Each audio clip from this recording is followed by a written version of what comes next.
शेतजमीन वाटपाच्या नोंदणीसाठी लागणारे शुल्क माफ. मुख्यमंत्री देवेंद्र फडणवीस यांच्या सूचनेनंतर महसूल मंत्री चंद्रशेखर बावनकुळे यांनी शेतकऱ्यांसाठी मोठा दिलासादायक निर्णय घेतलेला आहे. आपसातील जमीन वाटपाच्या नोंदणीसाठी आता संपूर्ण शुल्क माफी देण्यात येणार आहे. वडिलोपार्जित जमिनीच्या वाटपालाही नोंदणी शुल्कात सूट दिली जाणार आहे. नोंदणीचे अधिकारी व तहसीलदार यांना महसूल विभागाकडून परिपत्रक जारी केले गेले आहे. राज्यातील शेतकऱ्यांना या निर्णयाचा फायदा होणार आहे. शेतकऱ्यांवरती येणारा आर्थिक ताण यामुळे कमी होणार आहे. त्याचबरोबर यामुळे शेतकऱ्यांची नोंदणी संख्या देखील वाढणार आहे. शुल्क माफ करण्यात आल्यामुळे वाटप पत्र सहज नोंदणी करता येणार आहे.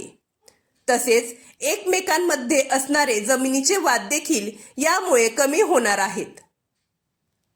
नवीन निर्णयामुळे दस्त नोंदणी करणे होणार सोपे.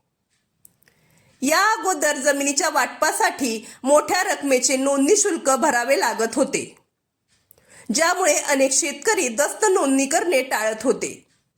आता या नवीन निर्णयामुळे दस्त नोंदणी करणे सोपे होणार आहे.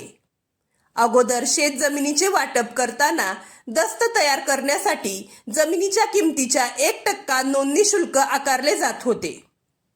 यामुळे दस्त नोंदणीचा खर्च खूप जास्त होत होता. त्यामुळे बरेच शेतकरी दस्त नोंदणी न करता जमिनीचे वाटप करत होते. परंतु यामुळे भविष्यात जमिनीच्या मालकीवरून कुटुंबात वाद निर्माण होत होते व शेतकऱ्यांना कायदेशीर त्रास सहन करावा लागत होता. आता शासनाने नोंदणी शुल्क माफ केल्याने दस्त नोंदणी करता येणार आहे.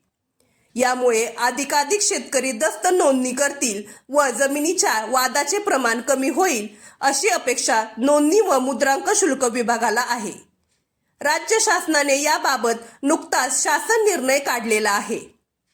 महाराष्ट्र जमीन महसूल संहिता 1966च्या कलम 85 नुसार शेत जमिनीचे वाटप करताना मोजणी करून दस्त तयार केला जातो. अशाच नवनवीन व महत्त्वपूर्ण माहितीसाठी आपल्या चॅनलला सबस्क्राईब करा. चला तर मग भेटूया पुढच्या व्हिडिओमध्ये. नमस्कार.